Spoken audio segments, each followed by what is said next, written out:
Okay, so these are the contents of today's lecture.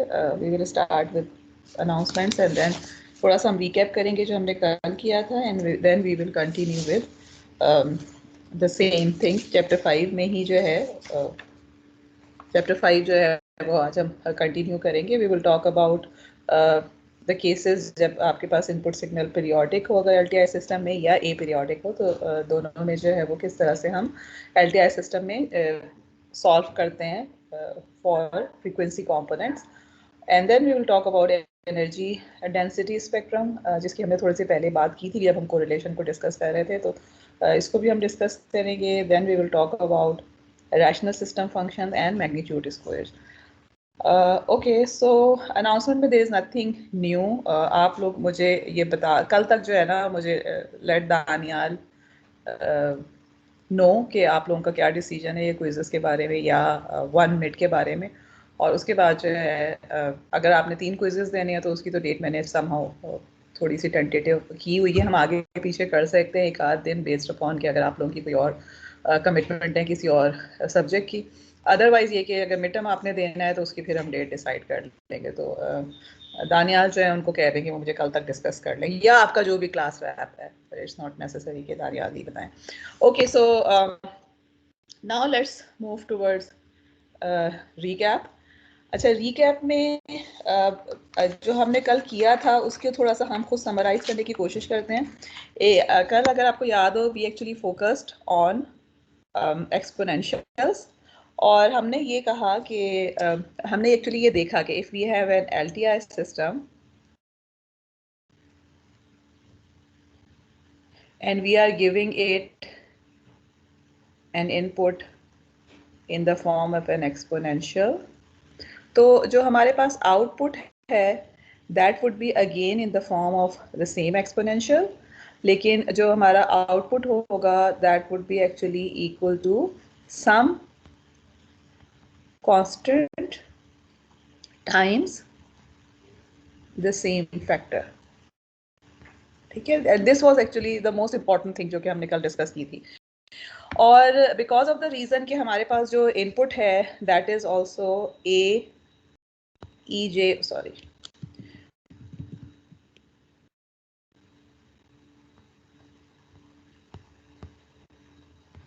J omega n था and we are getting the same factor in the output also. तो इस reason की base पे जो है what we concluded was के जो exponentials हैं e j omega n, they are eigen functions of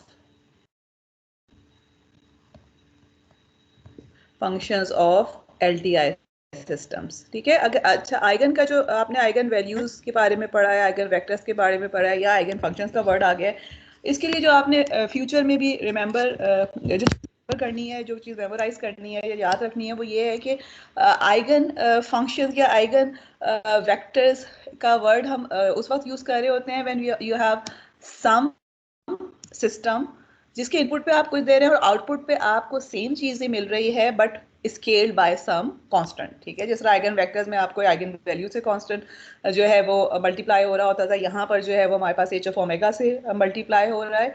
and then it can be any other system, लेकिन ये कि द पॉइंट इज कि it is always passing through a system. जब आप linear algebra में पढ़ते थे तो यू हैव सीन के a times some v is equal to lambda v होता था, तो that a was the system जो कि मैट्रिक्स की फॉर्म में रिप्रेजेंटेड होता था. यहाँ पर हमारे पास सिस्टम जो है that is an LTI system.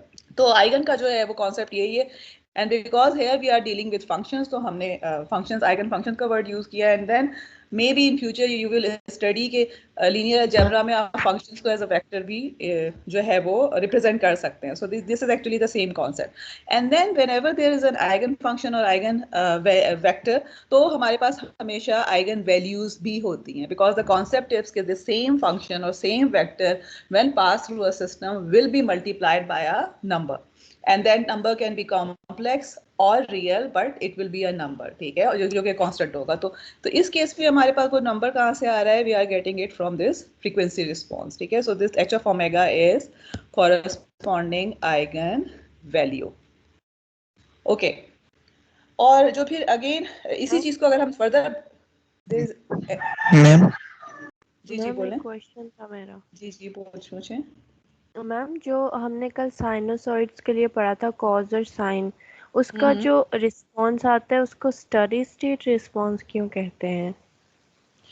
इस बेसिकली हमारे पास जो है ना रिस्पॉन्सेज जो हमारे पास आपके पास होते हैं, there are steady state responses हम उसके इसमें ले रहे होते हैं when we are not talking about the things के आपका जो एक्साइटेशन स्टेट्स की हम बात नहीं कर रहे कि यानी आपने जो है एक तो वो वाला केस है ना जो हमने पढ़ा था कि आपके पास जो जीरो इनपुट कंडीशंस जो हैं वो इस तरह से हैं कि initially system is not in the steady state, आपके पास ऑलरेडी कोई स्टेट अवेलेबल है।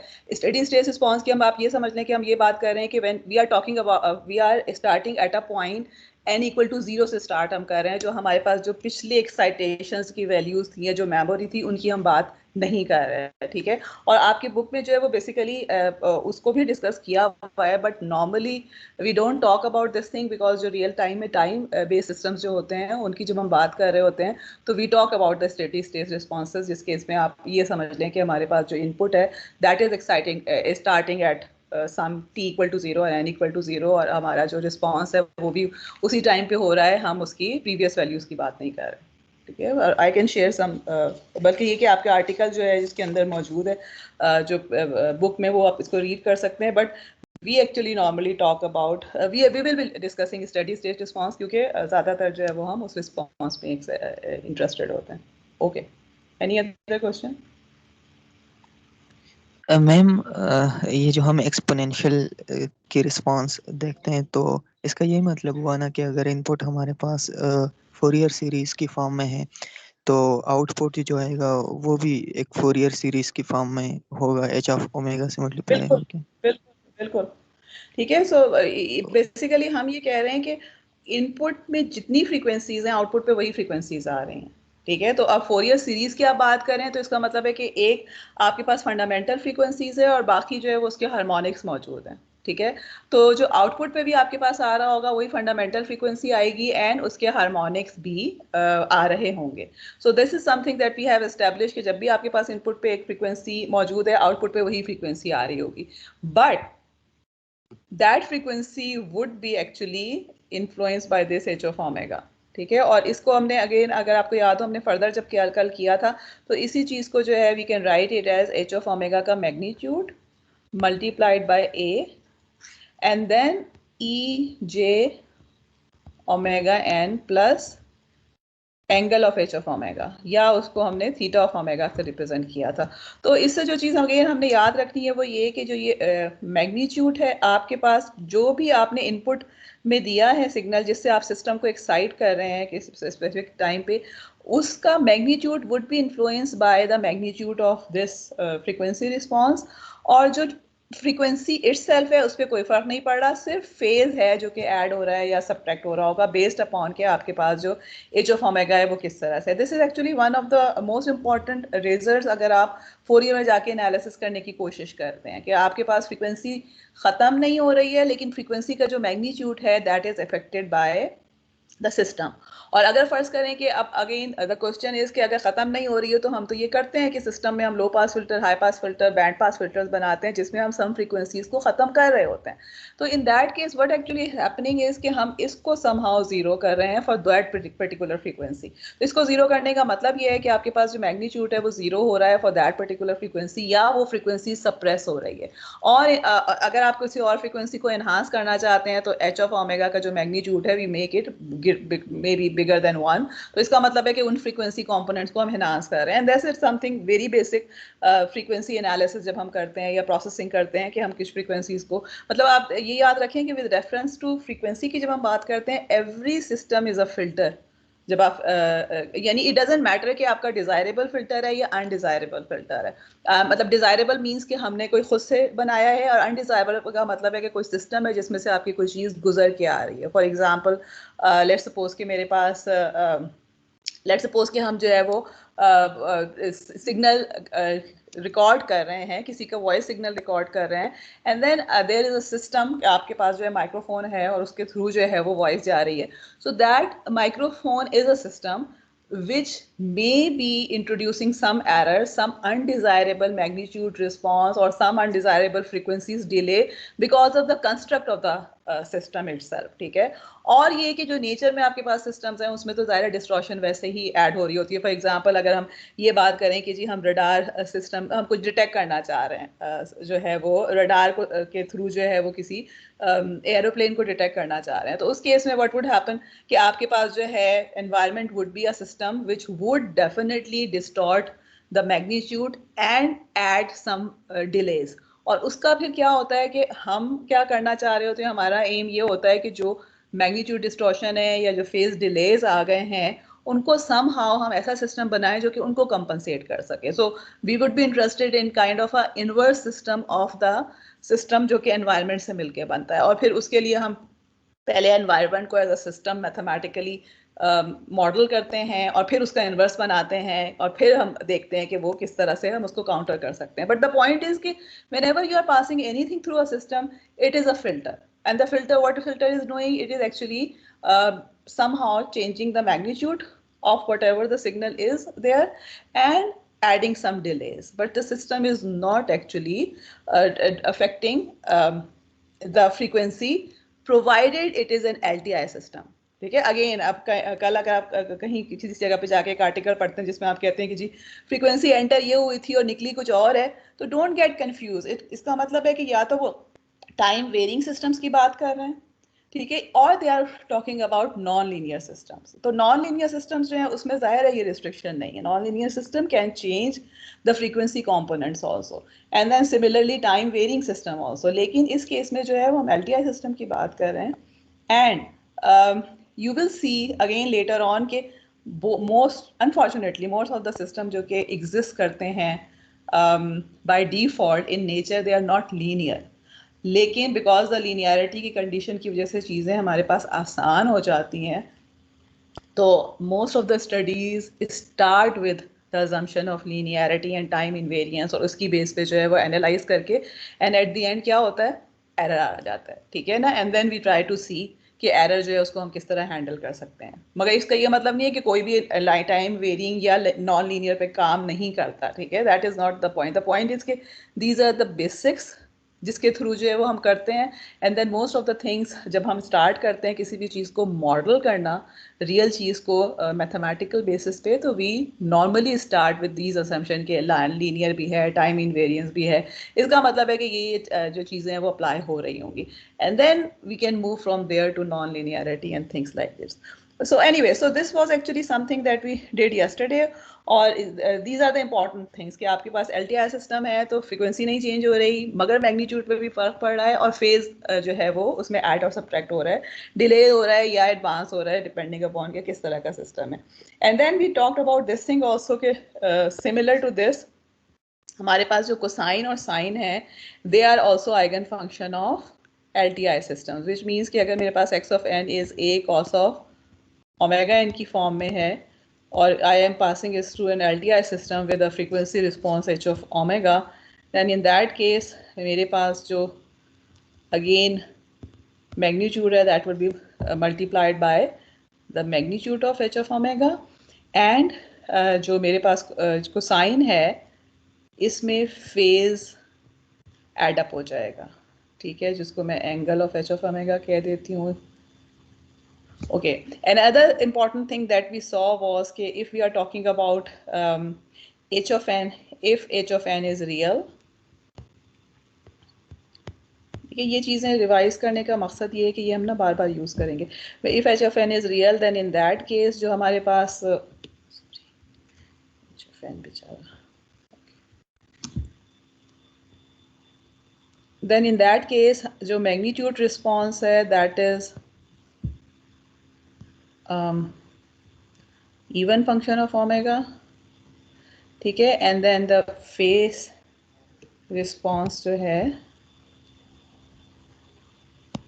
that is an odd function of omega। ये one of the most important things है और इसकी वजह से हमने ये देखा था कि इसका फ़ायदा ये है कि we just need to plot half of the magnitude and phase और बाकी हाफ जो है वो हमारे पास उसी को रेप्लिकेट करके आ जाता है या तो आइडेंटिकली या फिर एंटी सिमेट्रिक की फॉर्म में जो है वो हम कर सकते हैं। Okay, now let's do an example. ये एग्जाम्पल अगेन आपकी बुक की एग्जाम्पल है and there are number of parts in this example. अच्छा, सबसे पहले जो part है, let's try to do it together. मतलब together means कि आप लोगों से मैं ये पूछूंगी कि what should we be doing, और उसके बाद जो है मैं साथ साथ करती जाऊंगी इसको. ओके, सो जो पहला पार्ट है, we are given a system. हमारे पास जो है वो डिफरेंस इक्वेशन गिवन है सिस्टम की, और हमें ये कहा गया है कि we need to compute the magnitude and phase of the frequency response of the system. उसके लिए हमें सबसे पहले क्या करने की ज़रूरत है? How do we start with it? जब अगर मुझे magnitude and phase response of the magnitude and phase of the frequency response चाहिए, तो पहला स्टेप क्या करें? We have this y of n is equal to a y of n minus 1 plus bx of n.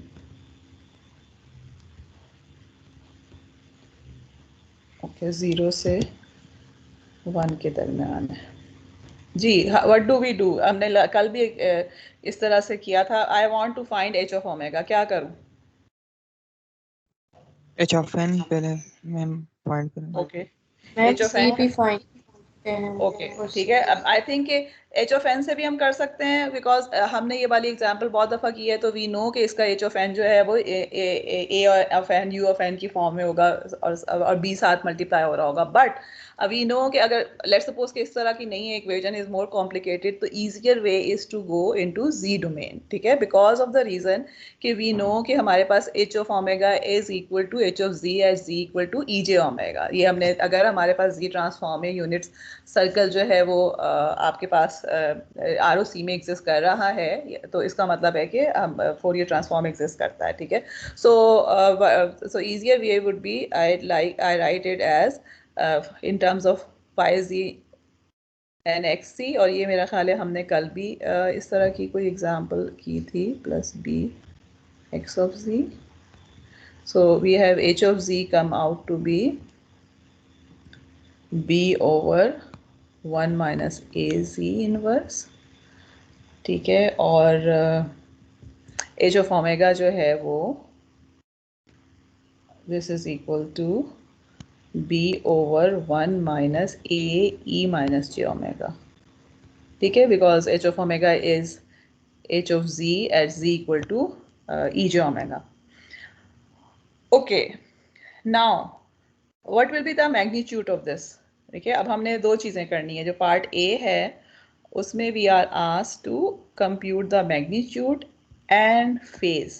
So magnitude would be equal to magnitude of B divided by magnitude of this.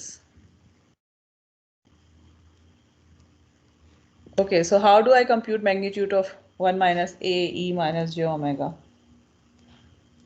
कौन बताएगा? देखें, इस तरह के examples हमने class में की भी हैं, तो it should not be that difficult.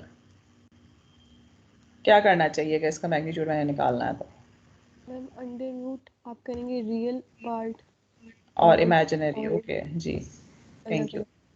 ठीक है, सो इसको सबसे पहले क्या करना चाहिए? तो I should actually open it in terms of sine and cosine. a cos of omega minus j a sine of omega. ठीक है, अब ये ना चीज़ें हम बार बार एक्चुअली नहीं करना चाहेंगे, बिकॉज जब एक दफ़ा हमने एग्जांपल्स कर लिए हैं तो इसका मतलब है कि we should try to remember कि हमने किस तरह करना है. जब भी आपके पास कॉम्प्लेक्स आ रहा है तो हमें पता है कि मैग्नीट्यूड में we need to separate it in the form of in two parts. ठीक है, कि इमेजिनरी एंड रियल पार्ट में. और इसके बाद इसको जो है वो फर्दर हम अगर सॉल्व करते हैं तो it will come out to be 1 minus a cos of और 2a cos of omega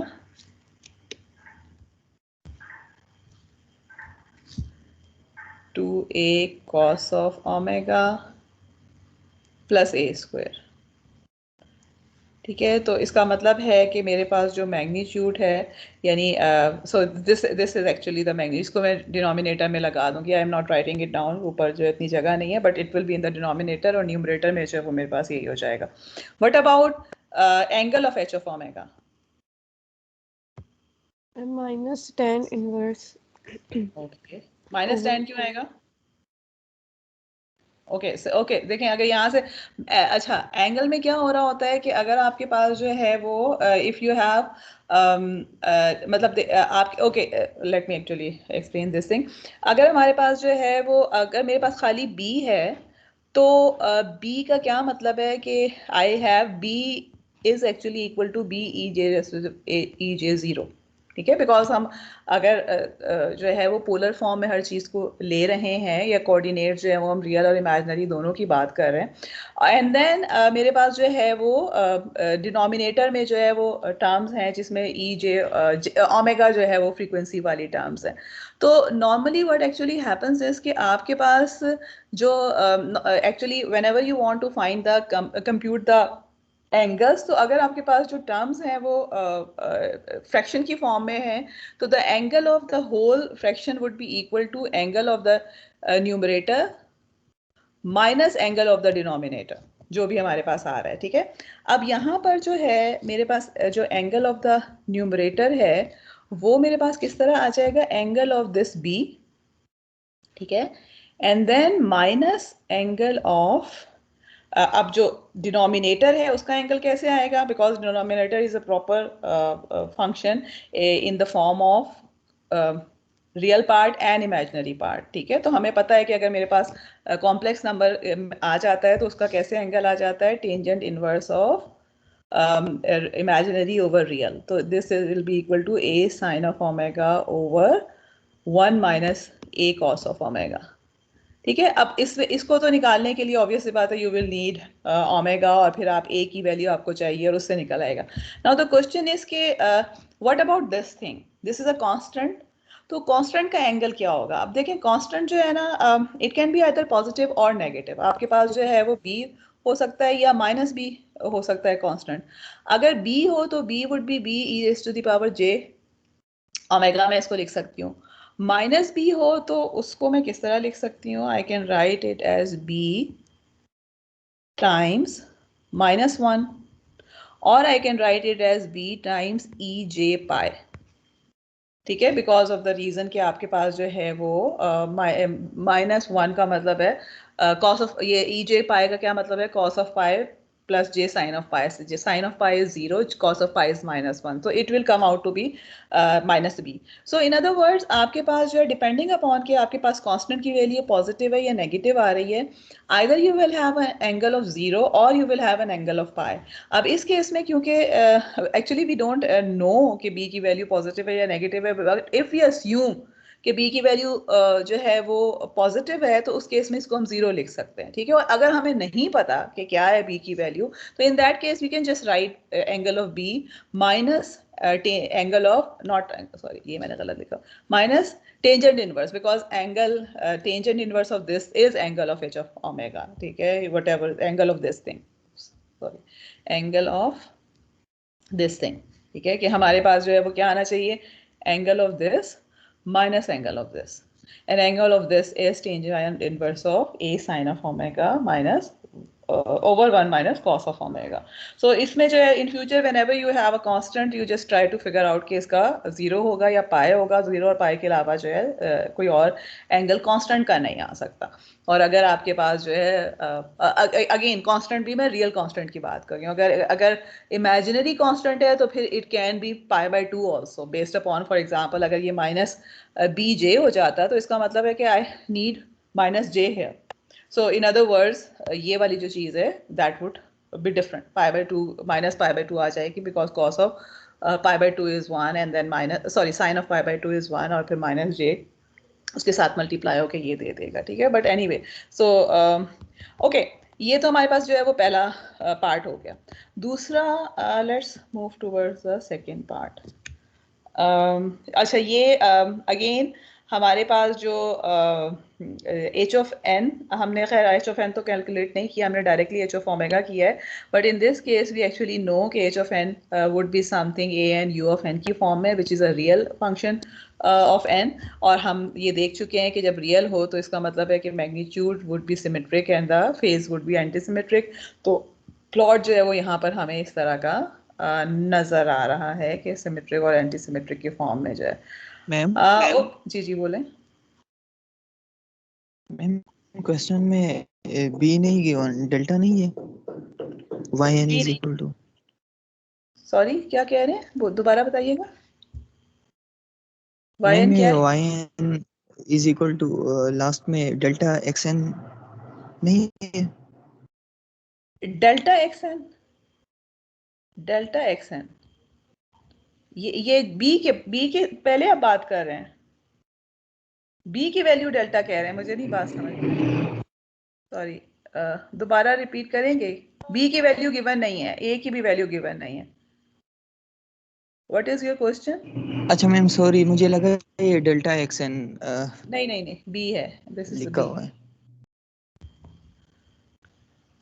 Okay, now second part is choose the parameter b so that the maximum value of h of omega is unity, and sketch h of omega magnitude and phase for a equal to 0.9। अच्छा मुझे लगता है ये जो sketches हैं ये 0.9 वाले के लिए हैं। एनीवे वो तो खैर आप बुक में से भी देख सकते हैं या खुद जो है वो प्लॉट करने की कोशिश कर सकते हैं।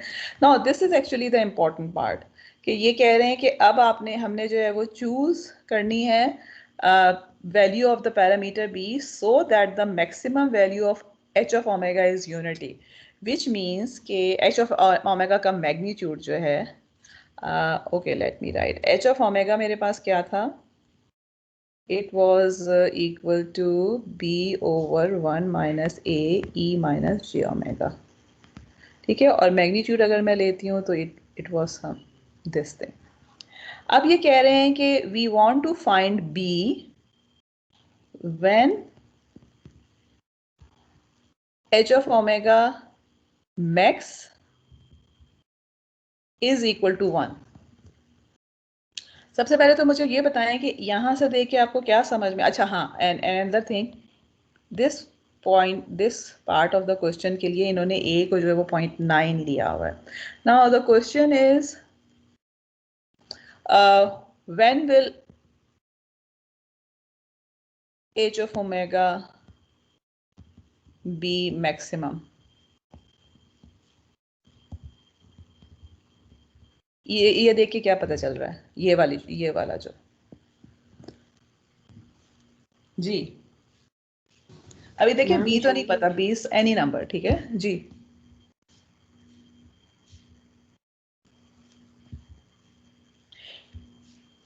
अब इसमें वेरिएबल क्या चीज़ है आपके पास, फिलहाल हमें ये नहीं पता कि ओमेगा क्या हो सकता है, ठीक है। So okay let me rephrase this question, for what value of omega do you think H of omega will be maximum and why?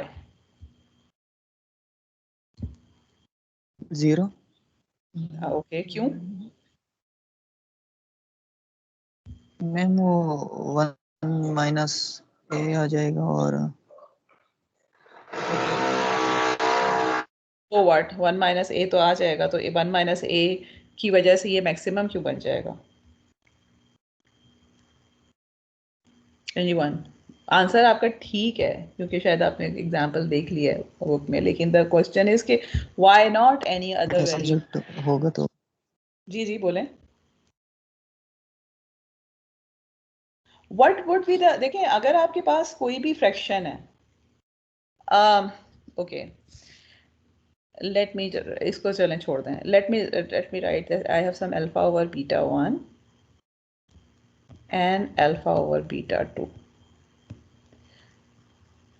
मैं ये चाहती हूँ कि alpha over beta 2 should be greater than alpha over beta 1।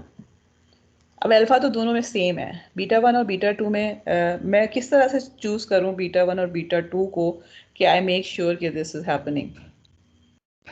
Ma'am जिसका denominator छोटा होता है I think वो मैक्सिमम। ओके ठीक है, so that is actually what we know, this is something that we already know कि अगर आपके पास if I choose beta 2 to be less than beta 1, so we are sure कि ये वाला जो फ्रैक्शन है वो ग्रेटर होगा दूसरे वाले फ्रैक्शन के, ठीक है। So this is what we want to see कि अगर हम मैक्सिमम लेना चाहते हैं तो इसका क्या मतलब है कि we want the denominator to be minimum.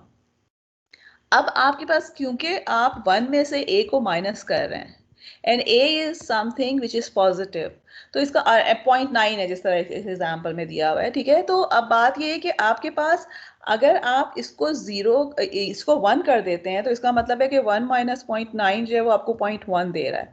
अगर आप 1 के अलावा इसको कुछ भी और कर देते हैं, ठीक है, तो in that case what would happen, आपके पास मतलब आप जब मैग्नीट्यूड आप ले रहे होते हैं तो उस केस में इसका मैग्नीट्यूड जो है this will come out to be something which is non zero. जब आप उसको इससे मल्टीप्लाई करेंगे a के साथ तो जो आपके पास ये वाला फैक्टर आएगा it will come out to be something that would make this difference greater than 0.1। तो इस केस में क्या हो जाएगा कि आपके पास वो जो फ्रैक्शन होगा इसको करके देख लीजिएगा, बिकॉज ऑफ द रीजन के e ऑफ j ओमेगा जो है आप मतलब कॉस को साइन और साइन की फॉर्म में वो हमें एंड में एक वो आ गया है ना, एक हमारे पास एक्सप्रेशन आ गई है इन टर्म्स ऑफ कोसाइन और साइन, उसमें डिफरेंट ओमेगाज निकाल के a को 0.9 करके you can compute and you will see के आपके पास जब ये 1 होगा उस वक्त जो चीज़ है वो आपके पास मिनिमम होगी डिनोमिनेटर, विच मीन्स के your fraction would be maximum. Otherwise for any other value of omega जब कोसाइन साइन और सारा आप कंप्यूट करते हैं तो it will come out to be something which is greater than this value. तो इसका मतलब है कि यहाँ पर हमारे पास मिनिमम हो गया। So what we are saying is what we have been given here is कि जो मैक्सिमम है, एक तो हमें ये पता चल गया कि maximum is at omega equal to 0। So what we are given is कि h ऑफ 0 का magnitude is equal to 1। So in other words अगर मैं इसमें वैल्यू लगाती हूँ तो इसका मतलब है कि b over 1 minus a is equal to 1। 1 minus a कहाँ से आया है, इसमें मैंने ओमेगा को 0 कर दिया है, या in other words I can write b to be equal to 1 minus a। So this is actually the value of b that we would be getting under the condition कि आपके पास maximum value of H of omega जो है that is equal to 1, और अगर 0.9 कर दें तो फिर जाहिर है कि आपको ए को 0.9 ले लें तो फिर b will come out to be 0.1, ठीक है। ओके, सो सेकंड पार्ट भी हो गया। What about what would do we do for the third part if we want to determine the output of the system to the input signal this one, क्या करें? Who will tell me? अभी हम इसको करेंगे नहीं, ये example आपकी हुई है, इसको जो है ना वो आप बाद में इसको कंप्यूट मतलब एग्जाम्पल से या खुद कंप्यूट करके देख लीजिएगा, लेकिन I just want you to tell me कि होना क्या चाहिए अगर मैं जो y ऑफ n चाहिए। इस तरह की एग्जाम्पल हमने कल की थी एग्जैक्टली जी। यस मैम, हमने इसको h ऑफ ओमेगा से मल्टीप्लाई कर देना, पहले सबको x1 x2 एग्जैक्टली, ठीक है। सो वी नो कि हमारे पास जो है this is actually x is actually sum of 3 inputs, ठीक है, in the form of sine cosine और जो है वो EJ, ये 5 को मैं EJ 0 लिख सकती हूँ, ठीक है। और जो यहाँ पर मेरे पास आई नो कि एंगल सेकंड वाला x2 ऑफ n में angle is pi by 2 and then the third one में एंगल इज पाई, ठीक है। ये याद रखें कि दिस इज एक्चुअली फेज जो कि ऐड अप हो रहा है, ऑलरेडी फेज एडेड है कोसाइन में, मगर जब हम कंप्यूट कर रहे होते हैं तो h ऑफ ओमेगा में we actually deal with the angle. So it means के for x1 of n you will have to compute h of 0, for this thing you will have to compute h of pi by 2 and then for this thing you have to compute h of पाए। As आपके पास already मौजूद है। ए हम 0.9 के लिए अगर करेंगे तो you can compute the value directly, और अगर 0.9 के लिए नहीं भी करते तो आपको इन टर्म्स ऑफ ए आ जाएगा, because we already found from here के बी जो है दैट इन बेसिकली अगर आप ए को 0.9 करते हैं तो उसके लिए फिर बी को आप 1 माइनस ए कर सकते हैं, अदरवाइज बी और ए को उसी तरह की फॉर्म में रखें। आई एम अस्यूमिंग कि इन्होंने जो किया हुआ है वो बेसिकली इसके बाद क्योंकि ये वाला किया हुआ है तो ए और बी जो है वो वही वाला यूज कर रहे हैं जो कि यहाँ से किया हुआ है। अदरवाइज इन टर्म्स ऑफ ए अभी आ गया, ए और बी भी आ जाता है तो it's okay, but the thing is के वी विल बी एक्चुअली जो y आपके पास हो जाएगा उस केस में y of 2 will be actually equal to this thing multiplied by x of 2, y1 will be equal to h of 0 multiplied by x1 of n and y3 will be equal to h of pi multiplied by x3 of n। और आप इन तीनों को जब add up करेंगे these three then you will be getting y of n। ठीक है। ये exactly वही एग्जांपल जिस पे हमने कल ख़त्म किया था, उस एग्जांपल में कुछ इसी तरह की चीज़ हमने की थी, तो इसीलिए मैं दोबारा से इसको करवाना नहीं चाहती, बिकॉज वी ऑलरेडी नो कि आप किस तरह से कंप्यूट कर सकते हैं। Okay, now we will come to this topic which is periodic response to the periodic input signal. ठीक है, और जिसको तरह मेरा ख्याल है कि शुरू में जो है वो किसी ने ये चीज़ मेंशन भी की थी कि अगर हम जो है आज के लेक्चर में कि if we are taking the exponentials, if we are taking the sum of exponentials at the input, या हम फोरियर सीरीज ले रहे हैं, तो बेसिकली आपको वही फोरियर सीरीज मिल रही है, यानी अदर वर्ड वही हार्मोनिक्स, वही वाले जो है वो फ्रीक्वेंसीज मिल रही हैं, लेकिन द ओनली थिंग इज के they would be scale by system function जो हमारे पास एच ऑफ ओमेगा है। तो this is actually what this concept is about, कि आपके पास यू नो कि अगर हमारे पास फोरियर सीरीज है मौजूद, तो उस केस में आपके पास जितने भी पीरियोडिक सिग्नल हैं we can write them as this thing. ठीक है, कि हमारे पास जो है they are actually sum of harmonics, और ये चीज जो है वो आपको ऑलरेडी पता है कि this harmonics will go from 0 to n-1, where n is what is n, कल आप लोगों ने क्विज भी किया, what is n in this period में, पीरियड। ओके, पीरियड में yes, because and why does it go till n only? Why not 2 and 3 and 4 and or maybe infinity? Because ये तो रिपीट होता है, because repeat होता है। ठीक है ना, and this we have seen this thing कि अगर आप पीरियोडिक होते हैं मतलब ठीक है ना पीरियोडिक, देखिए एक तो सिग्नल तो रिपीट सिग्नल पीरियोडिक तो है, लेकिन ये कि सिग्नल के पीरियोडिक होने के साथ साथ जो सीकेज हमारे पास आ रहे होते हैं वो भी पीरियोडिक हैं। So what we are saying is कि आपके पास जो है वो यूनिक सीकेज जो है वो 0 से n-1 के दरमियान ही है, और उसके बाद जब आप उसको रिपीट करते चले जाते हैं, यानी it is not like a periodic signal infinite number of frequencies से बन रहा है। It's actually, and this is something which is different from continuous time Fourier series के। कंटिन्यूस टाइम सीरीज में, फोरियर सीरीज में ऐसा नहीं होता, but let's not go there. अच्छा, तो इसका क्या मतलब है कि now what we can we know from here is कि यहाँ पे जो है, इससे हमें सिर्फ ये पता है कि हमारा जो एक्स ऑफ एन है it is sum of number of exponential, यानी मैं इसको जो है वो किस तरह से लिख सकती हूँ, सी 0 ई जे 2 पाई के की जगह मैं 0 लगा देती हूँ, अगर 2 पाई एन मैं इधर लिख देती हूँ और 0 by n, just to show कि हम के को चेंज कर रहे हैं। Then C1 e j 2 pi n times 1 by n, and so fourth जो है वो मेरे पास C n-1 e j 2 pi n n-1 over n। ठीक है, अब now it's very simple.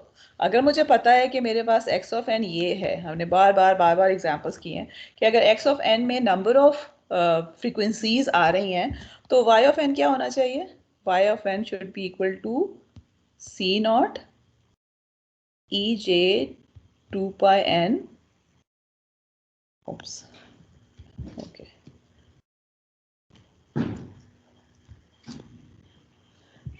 Ji C not e j 2 pi n time 0 by n तो आएगा ही आएगा, इसके साथ क्या आएगा, h of what, h of क्या आएगा, what is the zero. Angle. Okay, actually angle जो है ना वो हमारे पास क्या है, 2 पाई k बाय n है। अगेन मैंने जो है ना इसको आई शुड हैव एक्चुअली, ठीक है ना, मैं मुझे एक्चुअली इसको भी साथ रखना चाहिए।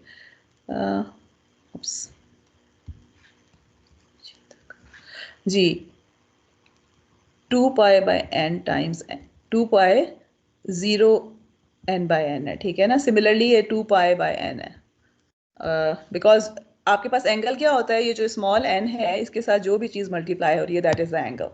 सो इसका मतलब है कि पहला वाला जो एंगल है वो क्या है, 2 पाई 0 बाय n, दूसरा जो है वो 2 पाई बाय n होगा, तीसरा जो हो जाएगा 2 pi into 2 by n, and similarly. तो इसका मतलब क्या है कि I need to compute it as 2 pi by n times 0 के ऊपर। दूसरा वाला जो C1 है that would be e j n, यहाँ लिख देती हूँ, and then 2 pi times 1 by n, ठीक है, बिकॉज k जो है वो 1 हो जाता है, तो and then it will be multiplied by 2 pi 1 का मतलब है 1 ही रह जाएगा। देन C2 के साथ क्या आ जाएगा मेरे पास, वैल्यू चेंज हो रही है ना।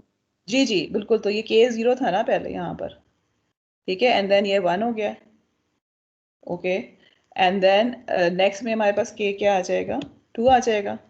इसका मतलब है 2 पाई इंटू 2/n मैं इसको लिख सकती हूँ, और it is 4 पाई/n, and so forth. So in other words, what is actually happening is कि मेरे पास एंड में जो पूरे का पूरा आउटपुट आ रहा है, this is actually sum of all of these exponentials, क्योंकि हर एक्सपोनेंशियल जो चीज़ है कि इंपॉर्टेंट याद रखने की है वो ये कि मेरे पास हर फ्रीक्वेंसी को एक डिफरेंट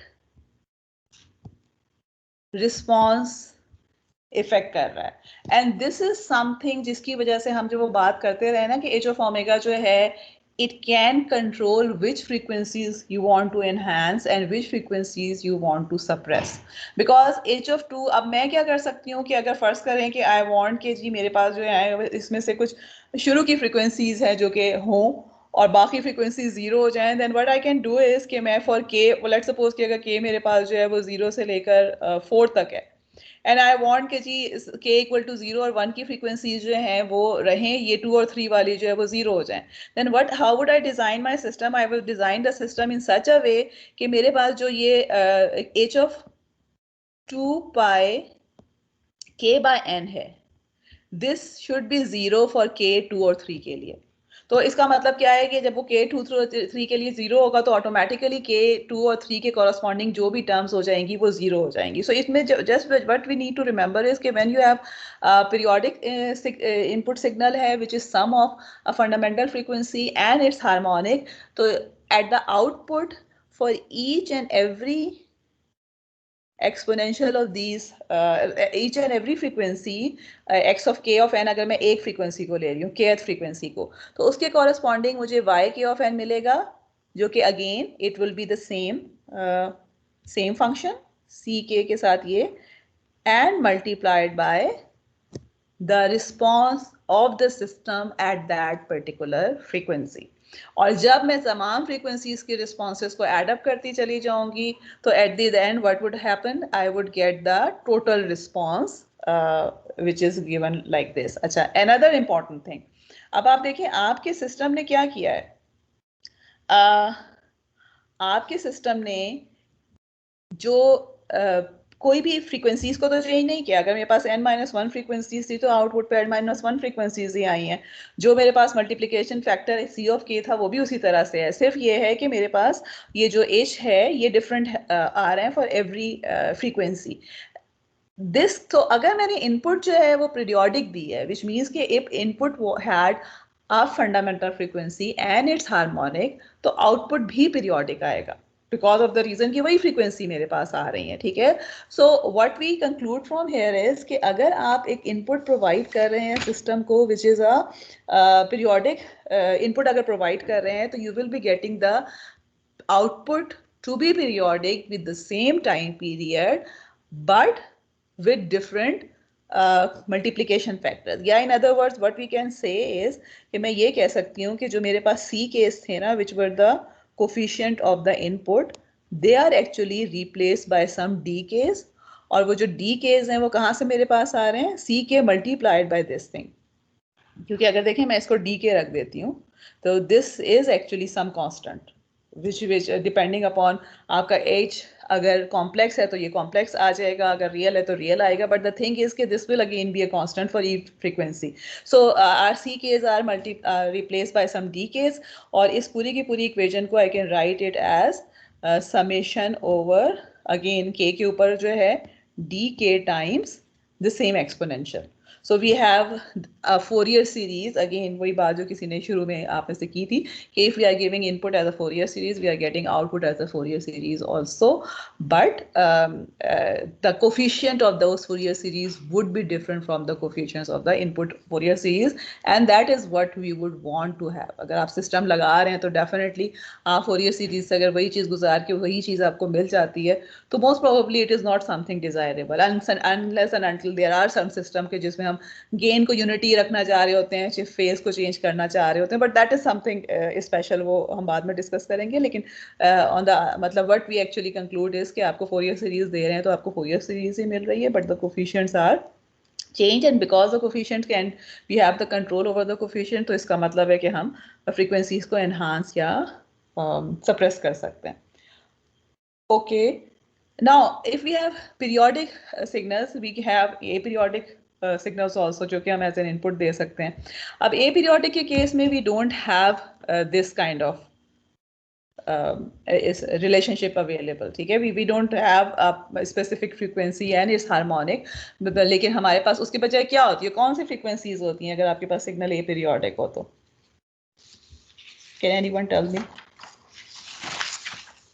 ठीक है, what frequencies are there in aperiodic signal? Ma'am वो भी डिस्क्रीट और एपीरियोडिक ही होती है.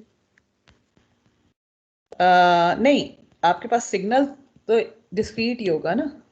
आई थिंक पाई के पीरियड से रिपीट हो रही होती है. ओके, वो तो हमारे पास 2 पाई के ऊपर जो रिपीट हो रही होती हैं. माय क्वेश्चन इज कि how many frequencies and minus infinite to infinite. हाँ, यस, ठीक है. What we are saying is कि आपके पास देखें, जब आप पीरियोडिक सिग्नल को फ्रीक्वेंसी में लेके जा रहे हैं, ठीक है, यानी आपके पास जो है वो फोरियर सीरीज फ्रीक्वेंसी में लेके जा रहे हैं, या आप पीरियोडिक सिग्नल जब आप बात करते हैं तो यू टॉक अबाउट आपके पास जो कोफिशिएंट्स की बात कर रहे होते हैं, ठीक है, फोरियर सीरीज कोफिशिएंट की बात कर रहे होते हैं. And then what coefficients are actually the numbers that are available at equal, आपको डिफरेंट जो है वो इंटरवल्स पे मिल रहे होते हैं, और उसमें से जो है they would be actually something like this. अगर ये आपके पास एक ओमेगा नॉट फ्रीक्वेंसी पर है तो दूसरा वाला जो होगा it will be at 2 omega naught and then 3 omega naught and so forth depending upon कि आपके पास क्या कितना टाइम पीरियड था ये frequencies. and then I am assuming कि omega naught is the fundamental frequency. तो जो periodic और aperiodic का main difference है वो क्या है कि आपके पास जो periodic signals हैं उसमें एक fundamental frequency जरूर होगी और उसके multiples होंगे. तो इसका मतलब है कि आपको अगर fundamental पता है और आपको ये पता है कि जी इसका जो है वो इतना टाइम पीरियड है, तो you can figure out कि अच्छा कौन से multiples या कौन सी frequencies इसके अंदर होगी. ऑन द अदर हैंड जब हम अगर एपीरियोडिक सिग्नल के फोरियर डोमेन में जाने की बात करते हैं तो we get something which is continuous. ठीक है, तो इसका मतलब है कि मेरे पास ये ओमेगा एक्सेस जो है इसमें इस तरह की शेप बन रही है विच इज एक्चुअली रिपीटिंग. अगर आप देखें जो रिपीटिंग की बात कर रहे हैं ना, तो रिपीट तो यहाँ पर भी हो रहा होता है, एंड इट एक्चुअली यहाँ रिपीट हो रहा होता है एन और माइनस एन के ऊपर. यहाँ कहाँ रिपीट हो रहा होता है 2 pi minus 2 pi and so fourth. तो अगर मैं इसका पैरेलल देखना चाहूँ ना तो basically this n is period and this 2 pi and minus 2 pi are the periods also. So what we are saying is कि effectively they are representing something similar, लेकिन because of the reason कि जहाँ से हम चले थे वो signals inherently different थे, तो हमारे पास जो है वो Fourier frequency representations different है. जब आप periodic signal को लेके चलते हैं तो उसकी frequencies हमेशा discrete frequencies होती हैं. discrete frequencies तो नहीं मैं कह सकती, multiple एक specific frequency के multiples आपके पास आ रहे होते हैं. ठीक है, on the other hand अगर आप continuous की बात करते हैं तो आपके पास infinite नंबर ऑफ फ्रीक्वेंसीज हो सकती हैं, विच मीन्स के देयर इज नो रिलेशनशिप. आप ये नहीं कह सकते कि, या आप ये कह सकते हैं कि मल्टीपल, अगर आप कोई फंडामेंटल यहाँ पे लेने की कोशिश कर रहे हैं तो उसके सारे multiples from minus infinity to infinity including the multiples at decimals also, everything is included there. ठीक है, so in other words what we are saying is कि जब आप पीरियोडिक सिग्नल के एपीरियोडिक सिग्नल को एनालाइज करना चाहते हैं तो उसके लिए we actually don't talk about individual frequencies कि आपके पास फंडामेंटल का रिस्पांस ये आया, फर्स्ट हार्मोनिक का ये आया, सेकंड हार्मोनिक का ये आया, और तमाम को आपने एड अप किया तो you get the whole response of the system. बल्कि उसके बजाय जो है हम जेनेरिक फार्मूला यूज करते हैं which we already have in actually derived in this fourth chapter कि आपके पास y of omega is equal to x of omega multiplied by h of omega. ठीक है, और okay, this is actually something important जो कि हम बाद में भी यूज करते रहेंगे कि अगर हम इसको frequencies and because of the reason देखें, okay, y of omega I can write it as y omega का magnitude times angle of y omega. ठीक है, और angle of y of omega क्या होता है in terms of e j, angle of y of omega के form में होगा ना मेरे पास. Actually I should not be writing it like this. ठीक है, this is actually equal to EJ angle of y omega. ठीक है, अगर मैं इसको in terms of h और x लिखती हूँ तो this is magnitude of h of omega EJ angle of h omega multiplied by magnitude of x omega EJ angle of x omega. ठीक है, अब अगर मैं इसको सबको आगे पीछे करके रीअरेंज करूं तो I can write it as h of omega multiplied by x of omega multiplied by e raised to the power j angle of h plus x. ठीक है, ओमेगा भी आगे आएंगे, मैंने वो नहीं लिखा. So in other words what we are saying is कि मैग्नीट्यूड जो आता है y का that is actually the magnitude जो है वो अगर मैं सेपरेट करती हूँ this is actually equal to this product और एंगल जो y का आ रहा है this is equal to the sum of angles of these two things. ठीक है, so whenever we are talking about when we talk about A periodic signal तो in that case हम अगर मैग्नीट्यूड और फेज जो है वो अलग अलग कंप्यूट करना चाहें तो मैग्नीट्यूड को हम मल्टीप्लाई करते हैं और फेज को जो है वो एड अप कर रहे होते हैं for computing the case of the for computing the output response of the system to a signal which is aperiodic. Okay and this is something जो कि हम ऑलरेडी डिस्कस कर चुके हैं. This is again something important कि आपके पास कोई भी LTI सिस्टम जो है उसके पास वो फ्रीक्वेंसी नहीं हो सकती जो फ्रीक्वेंसी जो है आपने इनपुट पे नहीं दी होगी. ठीक है, ओके हम स्टॉप यहाँ पे कर देंगे just okay just I because this is a topic जो कि रेलेवेंट है, इसी से जो कि हम अब करते रहें तो इसको मैं डिस्कस कर लेती हूँ और उसके बाद वी विल जो नेक्स्ट टॉपिक हमारे पास है रैशनल सिस्टम फंक्शंस का वो हम कल स्टार्ट करेंगे इंशाल्लाह. तो इसमें जो है एक चीज़ इम्पॉर्टेंट आपको अगर याद हो we talked about auto correlation function और ऑटो कोरिलेशन फंक्शन के केस में जो है वो हमने ये बात की थी कि आपके पास जो है वो ऑटो कोरिलेशन फंक्शन कि जो भी हमने फॉर्मूला यूज़ किया था it was actually by convolution of a signal with the flip version of another signal. और अगर कोरिलेशन की हमने अगर बात की थी और अगर हम ऑटो कोरिलेशन की बात करते हैं तो इसका मतलब है कि auto correlation function of a signal is actually equal to the convolution of that signal with with the flip version of itself. What we actually saw there also कि अगर आप या I don't remember कि वहाँ पे हमने ये किया था कि नहीं, but in any case आपके पास अगर फोरियर ट्रांसफॉर्म आप ले रहे हैं इसका ऑटो कोरिलेशन फंक्शन का then that Fourier transform is actually equal to the energy density spectrum of the signal. Energy density spectrum जो है वो बेसिकली हमें ये बता रहा होता है कि आपके पास सिग्नल में डिफरेंट फ्रीक्वेंसीज पे एनर्जी किस तरह से डिस्ट्रीब्यूटेड है. ठीक है, अच्छा इसको डायरेक्टली अगर हम कंप्यूट करना चाहें तो इसको कंप्यूट करने का जो फॉर्मूला एक और है that is actually equal to x of omega multiplied by x conjugate of omega, or this is actually equal to x omega magnitude square. Again ये वाला मुझे याद है कि हमने पिछले किसी लेक्चर में ये चीज़ की थी कि अगर आप किसी भी सिग्नल को किसी भी फंक्शन को उसके कॉन्जुगेट से मल्टीप्लाई करते हैं you always get the square of the magnitude of that signal. So this is what we are actually seeing here also कि अगर हम आउटपुट का एनर्जी स्पेक्ट्रम डेंसिटी स्पेक्ट्रम निकालना चाहते हैं या ये कि वी वांट टू फाइंड कि आउटपुट पे जो फ्रीक्वेंसीज हैं उसमें एनर्जी किस तरह से डिस्ट्रीब्यूटेड है तो in that case we need to take y omega magnitude square because this is actually equal to energy spectrum energy density spectrum of your output and this is actually equal to h omega का magnitude square multiplied by x omega का magnitude square.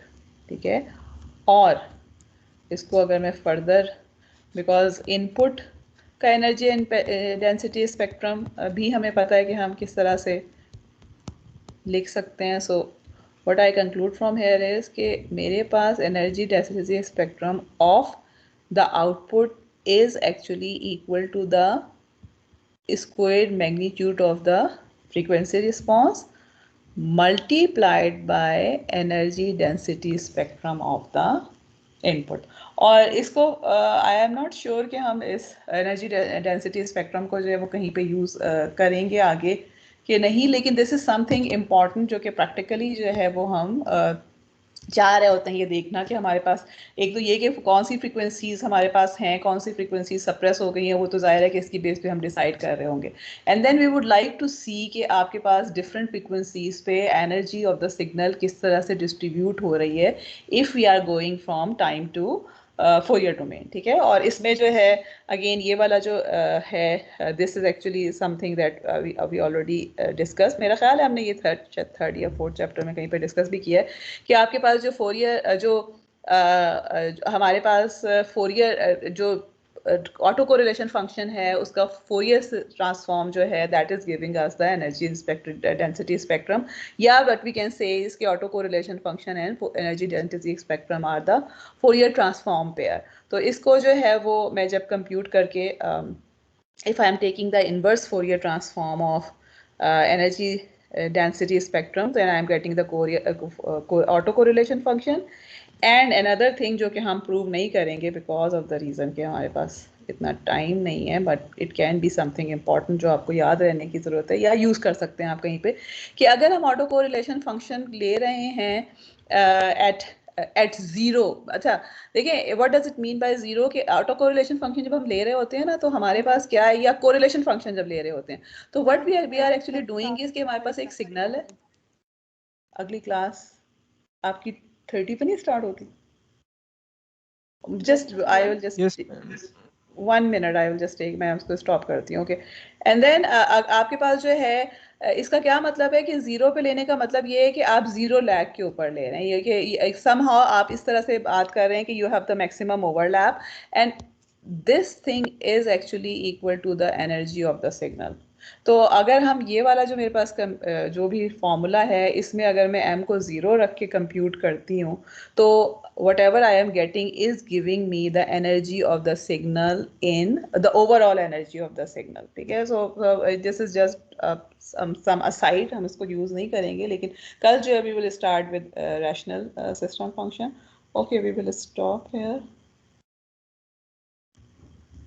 और कल तक मुझे kindly बता दीजिएगा about your